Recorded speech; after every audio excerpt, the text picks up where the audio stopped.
Hello friends, कैसे हो? Hello friends, कैसे हो आप? ठीक हो? आज आपको बताएंगे नेचर के बारे में। आज का जो टॉपिक है वो भी रिलेटेड टू नेचर ही है। बताएंगे कि नेचर के क्या क्या बेनिफिट्स हैं और इसमें कौन कौन सी चीज़ें हैं जो आती हैं। ठीक है। आज दोबारा से एक बार फिर से मिक्कल को इनवाइट करेंगे कि मिक्कल आएंगी, वो इस टॉपिक पे बात करेंगी और हमें बताएंगी कि नेचर के फ़ायदे क्या हैं और नेचर से हम कौन कौन सी चीज़ें ले सकते हैं। और जो लोग नेचर से थोड़ा दूर रहते हैं और उसके नुकसान क्या है। ठीक है। हम लोग मिकल को इनवाइट करेंगे। अभी आएंगी मिकल और वो बताएंगी। हेलो निकल। हेलो निकल, वेलकम। हेलो। हेलो। कैसे हो? जी मैं ठीक हूँ, आप कैसे हो? जी मैं भी ठीक हूँ। ओके, सो अभी आप क्या लेके आई हो आज? आज मैं आपको नेचर के बारे में बताऊंगी। ओके। और चलो फिर स्टार्ट करते हैं। Okay, let's start. हमारे आसपास की जितनी भी ये जो नेचुरल चीज़ें हैं, जो मैन मेड नहीं है, आर्टिफिशियल भी नहीं है, और जो भी नेचुरल फेनोमेना वगैरह है, वो सब चीज़ों को ही नेचर कहते हैं। ओके, सो आप थोड़ा बताइए इसके बारे में। तो नेचर के कंपोनेंट्स में जाते हैं और वो हैं बायोस्फीयर। तो जो से भी लिविंग ऑर्गेनिजम्स हैं, जैसे कि प्लांट्स, एनिमल्स और फंगाई और माइक्रो ऑर्गेनिजम्स वगैरह, वो सब कोई बायोस्फीयर कहते हैं। और नेचर के बाकी भी कंपोनेंट्स हैं, जैसे कि अब एटमॉस्फेयर, हाइड्रोस्फीयर, एटमॉस्फेयर, हाइड्रोस्फीयर और लिथोस्फीयर। एटमॉस्फेयर अब क्या है? तो आप सबको पता ही होगा कि अर्थ के आसपास एक एयर की लेयर है, तो वही एयर की लेयर जो होती है उसको एटमॉस्फेयर कहते हैं। और हाइड्रोस्फीयर, अर्थ में जितना भी ये जो वाटर वाला एरिया है, उसका वो सारे एरिया को हाइड्रोस्फीयर कहते हैं। और लिथोस्फीयर, हाइड्रोस्फीयर का बिल्कुल अपोजिट, जो भी लैंड वाला और एरिया, और फिर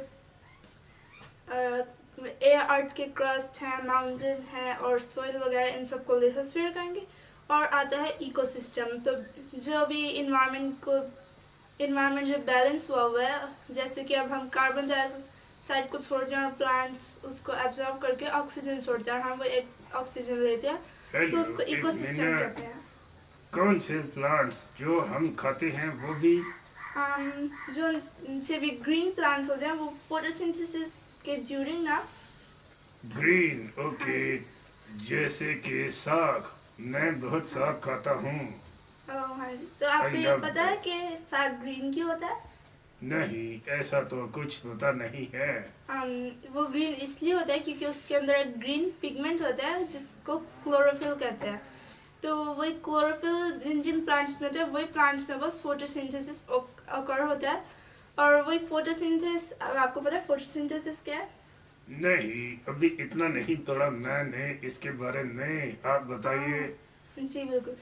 फोटोसिंथेसिस एक प्रोसेस है जिसमें प्लांट्स अपना खाना वगैरह प्रिपेयर करते हैं। ज़्यादातर ये प्लांट्स के लीव्स में अकर होता है, और लीव्स को प्लांट्स का किचन भी कहते हैं।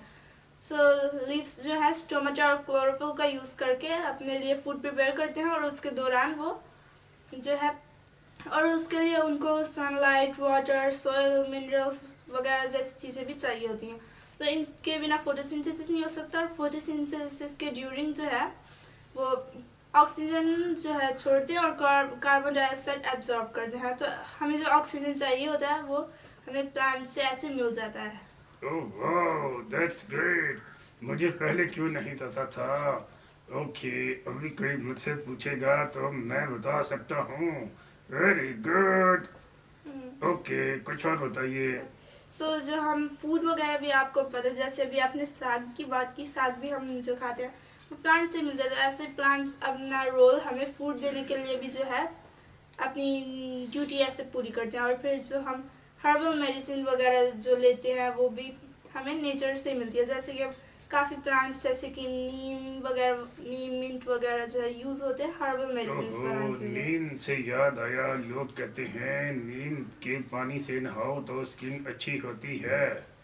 जी नीम के काफ़ी फ़ायदे हैं, स्किन भी अच्छी करती है। और फिर तो ये हमें हेल्दी रखने के लिए भी काफ़ी काम आती है। ओके सो नेचर फिर हमें नेचुरल ब्यूटी वगैरह भी देती है, जिससे कि हमें इंस्पिरेशन और मेंटल पीस, कामनेस वगैरह मिलता है। Okay that's great. सो अब बेनिफिट्स ऑफ नेचर पे आते हैं। ओके बेनिफिट्स पे हेलो फ्रेंड्स, सब बेनिफिट देखेंगे क्या क्या है। अगर आपको किसी भी चीज़ की ज़रूरत हो तो प्लीज़ कमेंट में बता दीजिएगा। Okay you continue. Okay so पहले इन्वायरमेंटल बैलेंस। सो जो है ट्रीज जो है, अब जैसे कि आपको पता है आजकल काफ़ी पोल्यूशन वगैरह भी हो रहा है, तो ट्रीज वो एयर जो पोल्यूटेड हो रही है उसको साफ करने में भी काफ़ी जो है हेल्प करते हैं और अपना रोल भी पूरा करते हैं, और फिर क्लाइमेट वगैरह को भी बैलेंस रखते हैं। और पॉलिनेशन और सोइल फर्टिलिटी। सो आपको पता है पॉलिनेशन क्या होता है? कि पोल्यूशन का मुझे पता है, ये जो धुएं से आती है, राइट? नहीं, ये वो पोल्यूशन हो जाएगा, मैं अभी पॉलिनेशन कह रही हूँ। ओके पॉलिनेशन, ठीक है बताइए। सो आपने ये जो है फ्लावर्स देखे होंगे, जैसे कि हिबिस्कस वगैरह, जैसे मस्टर्ड वगैरह जैसे फ्लावर्स में, उनमें आपने डस्ट पार्टिकल्स देखे जो छोटे छोटे होते हैं? नहीं, फ्लावर तो मैंने बहुत सारे दिए हैं मगर कभी इतना चेक नहीं किया। अगली बार जरूर चेक कीजिएगा, उसमें छोटे छोटे जो है ग्रेन्स जैसे होते हैं जिनको पॉलन ग्रेन्स कहते हैं। और फिर आपको पता ही होगा कि हनी बीज जो होती हैं फ्लावर्स से उनका नेक्टर जो है सक करती हैं। ओके जिसका हम ओके एक मिनट ठहरो ठहरो ठहरो, हाँ, मुझे याद आ रहा है, शहद। तुम बताना चाहती हो शहद कैसे बनता है? हाँ जी, वो पहले अपने ये जो उनकी हाइव होती है उसमें लेकर नेक्टर जो है उसको लेकर जाती है, बाद में उसको हनी के अंदर कन्वर्ट करती है। लेकिन अभी हम अपने दूसरे टॉपिक पे आते हैं। वो जब नेक्टर जो है सक करती हैं और फिर बाद में एक फ्लावर से दूसरे फ्लावर पर जाती हैं, तो ऐसे जाते जाते वो जो उन पॉलन ग्रेन्स होते हैं वो भी अपने साथ ले जाती है या फिर ना नीचे गिर जाते हैं, उससे फिर दूसरे प्लांट्स वगैरह जो है दोबारा ग्रो होते हैं। तो ऐसे ही, और ये जो प्रोसेस होता है इसको पॉलिनेशन कहा जाता है। तो अब आपको पता है पॉलिनेशन क्या है? ओके अभी मुझे पता चल गया है, थैंक यू। नहीं तो मैं पॉलिनेशन और पोल्यूशन को मिक्स कर रहा था। अब आते हैं सोइल फर्टिलिटी पे। आपको इसके बारे में कुछ पता है? नहीं ये भी मुझे नहीं पता, थोड़ा बताइए। ओके आपको सोइल तो पता ही होगा जिसमें ये प्लांट्स वगैरह ग्रो। जी जी सॉइल पता है, अभी मैंने पिछले दिनों 2-3 प्लांट लगाए थे जीनी के साथ। जी, तो आपको सोइल में कभी कोई कीड़े वगैरह दिखे? हाँ जी ये कीड़े earthworms दिखे थे, वगैरह? उसमें से 3 मैंने जीनी को खिला दिए थे। ओए ओहो ओए टेंशन न लो, और किसी को नहीं बताता, ठीक है? अच्छा ठीक है भाई, तो भी उनमें जो वर्म्स बीज वगैरह जो होती है, तो ये सोइल को फर्टाइल करती हैं, जो कि फिर जिससे कि प्लांट्स वगैरह ज़्यादा अच्छे ग्रो होते हैं। तो ये जो सोइल को फर्टाइल करते हैं तो इसको सोइल फर्टिलिटी कहते हैं। Okay good. फिर बाद में आता है क्लाइमेट रेगुलेशन। फॉरेस्ट और ओशन जो होते हैं कार्बन डाइऑक्साइड को एब्जॉर्ब करते हैं, जैसे कि पहले मैंने आपको बता दिया। अब फिर आता है रिक्रिएशन। और माउंटेन और बीचेस वगैरह जो होते हैं, ये अब आपको पता है जो दूसरी कंट्रीज से लोग कितने आते जाते हैं। ओहो माउंटेन तो मुझे पता है, माउंटेन पे मुझे बड़ा मजा आता है, जीनी से पूछ लो, मैं हाथ खुले चढ़ के भजता हूँ। ओए होए क्या बात है माउंटेन्स की। आगे आप बताओ। और बीच वगैरह भी आपको पता ही होगा। उधर ये काफ़ी अच्छे व्यू वगैरह होते हैं और लोग काफ़ी इंजॉय करते हैं। ये इंजॉयमेंट वगैरह के लिए भी हम नेचर को ही जो है, इसका रीज़न भी नेचर ही है। अगर नेचर ना होती तो आप इतना इंजॉय ना कर पाते।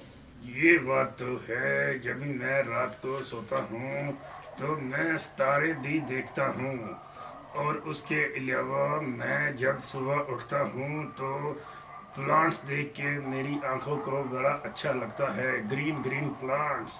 जी, ये सब जो है नेचर में ही आता है। जो ह्यूमन एक्टिविटीज़ है इन्होंने नेचर को काफ़ी नुकसान भी पहुंचा है, जिनको हम दूसरे वर्ड्स में कह सकते हैं थ्रेट्स टू नेचर। सो अब आपको पता है क्या क्या चीज़ों से नेचर को नुकसान पहुंचता है? ओहो, ये तो बड़ी बुरी बात है, इतना मुझे पता नहीं, मगर आप बताइए। जी। सो पहले आता है डिफॉरेस्टेशन। सो इसमें होता है ये जो आपको तो पता ही होगा और आपने काफ़ी जगह पर देखा भी होगा कि प्लांट्स ट्रीज वगैरह जो है कट करते हैं फॉरेस्ट से कुछ लोग जाकर, और फिर उधर अपने घर वगैरह बनाते हैं। तो ये आपको क्या लगता है, ये करना सही है? सही तो नहीं है, मगर इंसान भी किधर जाके धक्के खाए, घर तो बनाना ही है।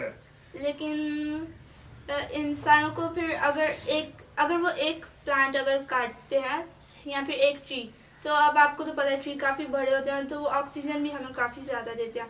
सो हमें इन्वायरमेंट को बैलेंस करने के लिए अगर एक ट्री काटते हैं तो दो हमें ग्रो करने चाहिए, जिससे इन्वायरमेंट भी बैलेंस रहता है। ओए सुन लो, एक कान खोल के, अगर एक ट्री काटते हो तो 3-4 लगाया दी करो, बंदे के पुत्र बन जाओ, ठीक है? ओके। जी। तो फिर बाद में फिर हमें अगर कहीं भी खाली जगह दिखे तो वो जगह हमें खरीद के अपना घर बनाने की बजाय, घर तो हमारे पास पहले से ही होता है, तो हमें दूसरा एक बड़ा घर बनाने की बजाय हमें उधर ट्रीज वगैरह भी लगाना चाहिए, जिससे इन्वायरमेंट को भी कोई नुकसान ना पहुंचे और हमें भी नुकसान ना पहुंचे। और फिर आता है अर्बनाइजेशन। सो आपको अर्बनाइजेशन पता है? ओ नहीं, ये तो मैंने पहली बार ही सुना है, ये क्या होता है? ओके। सो ये जो फॉरेस्ट वगैरह है उधर, ये जैसे डिफोरेस्टेशन जैसा ही थोड़ा थोड़ा, इसमें भी ये ट्रीज वगैरह तो कट करते हैं और फिर उसकी जगह ये पोल्यूशन देने वाली फैक्ट्रीज बनाते हैं। सो फैक्ट्रीज से क्या आप बता सकते हैं पोल्यूशन कैसे होता है? ओहो, फैक्ट्री का पोल्यूशन भी मैंने देखा है, और पिछले दिनों अभी मैं और जीनी जा रहे थे मोटर बाइक पे, एक आदमी आगे जा रहा था फ्रेंड्स, उसकी गाड़ी में से धुआं निकल रहा था, फिर मैंने उसको बाहर निकाल के छितर 2-3 मारे उसके लाक में।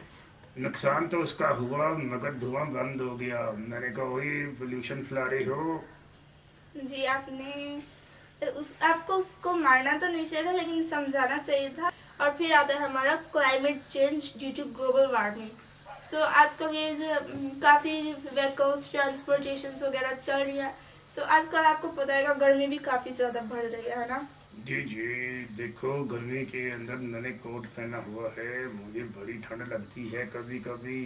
हाँ, लेकिन अगर ठंड नहीं लगनी चाहिए और लगती है, और फिर जैसे बारिश का मौसम भी बे टाइम शुरू होके बे टाइम ख़त्म हो रहा है, और फिर ये गर्मी भी बिना वजह अभी गर्मी का जैसा मौसम नहीं है और फिर भी गर्मी ऐसे बढ़ रही है, तो उसको फिर हम क्लाइमेट चेंज करेंगे, जो कि ग्लोबल वार्मिंग से होती है, जो कि बहुत ज़्यादा एक्सेसिव पोल्यूशन से होता है। और लॉस ऑफ बायोडाइवर्सिटी अब आता है अगला पॉइंट। सो बायोडाइवर्सिटी अब ये चीज़ है, जैसे बायोडाइवर्सिटी दो वर्ड्स मिलकर बनी, एक बायो और एक डाइवर्सिटी। सो बायो का मतलब है एक से ज़्यादा और डाइवर्सिटी यानी डिफरेंट वेराइटीज़। सो जैसे अब जैसे बायोडाइवर्सिटी को हम कह सकते हैं जैसे एक ही एनिमल की डिफरेंट स्पीशीज़ वगैरह, और या फिर हमारे इन्वायरमेंट में जैसे काफ़ी सारी चीज़ें वगैरह मिलती हैं, तो उसको हम बायोडाइवर्सिटी जैसे कह सकते हैं। और जिससे अब बायोडाइवर्सिटी का ये नुकसान वगैरह भी काफ़ी हो रहा है ड्यू टू पोल्यूशन। एंड अब जैसे आपने देखा होगा कि जंगल फॉरेस्ट वगैरह में ये जो इंसान होते हैं एनिमल्स की हंटिंग करते हैं ना? जी जी करते हैं, मैंने बड़ा कोशिश की है मना करने की, मगर वो बाज ही नहीं आते। जी। सो ऐसे फिर हंटिंग करके बाद में उनकी स्मगलिंग करते हैं। सो ऐसे काफ़ी एनिमल्स की स्पीशीज जो है एक्सटिंक्ट हो रही हैं। सो अब आते हैं कि नेचर को प्रोटेक्ट कैसे करें। तो हमें प्लांट्स और ट्रीज वगैरह ग्रो करने चाहिए, जैसे कि मैं आपको पहले बता चुकी हूँ। और प्लास्टिक का जो है यूज़ वो हमें काफ़ी कम कर देना चाहिए, क्योंकि एक जैसे अब हम लोग तो फेंक देते हैं, जैसे एक प्लास्टिक बैग है, सो एक प्लास्टिक बैग तो ऐसे क्या अगर जो हम 1 या 2 दिन में यूज़ करके फेंक देते हैं, और उसको अब जो है डिकम्पोज होने में कम से कम 500 साल लग जाते हैं। सो हमें प्लास्टिक का यूज़ भी। कोई दीरा तर जाए इतना टाइम लग जाता है। जी।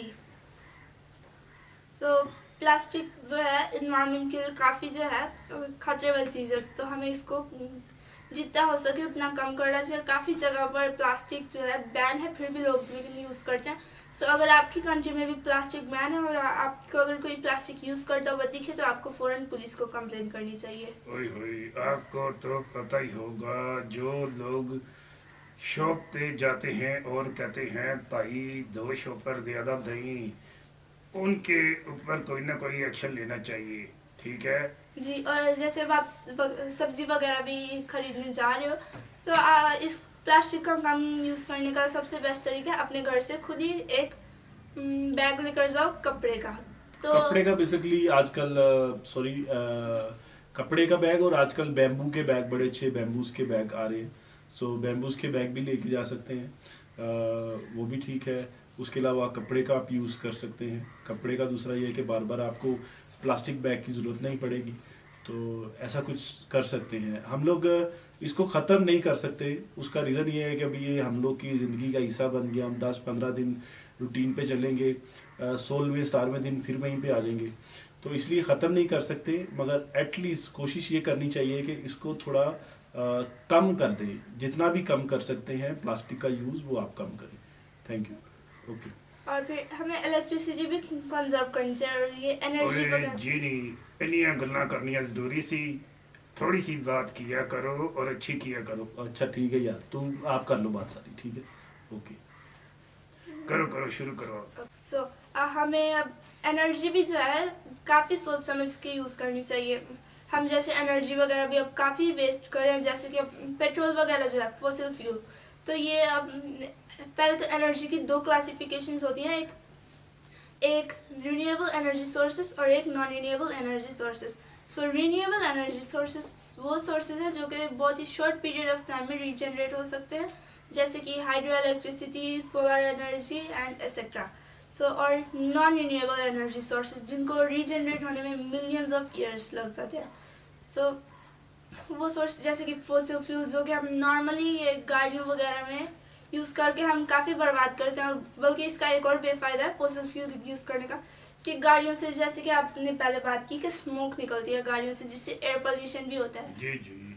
सो इसको अब हम जो है इसको कम करने का बेस्ट वे है कि हम इलेक्ट्रिक व्हीकल्स यूज़ करें, और हो सके तो हम लोग पब्लिक व्हीकल्स और ट्रांसपोर्ट्स यूज़ करें बिना अपना खुद का लेने की बजाय, क्योंकि हमें चाहिए क्यों होती है बस एक जगह से दूसरी जगह ट्रैवल करने के लिए और अपना स्टैंडर्ड दिखाने के लिए। अब हम इन्वायरमेंट को तो हार्म नहीं कर सकते ना, सो इसलिए आप हमें दूसरों को भी एजुकेशन देनी चाहिए इन चीज़ों के बारे में कि हमें अब नेचर और इन्वायरमेंट को जो है थ्रेट नहीं पहुंचानी चाहिए कह के।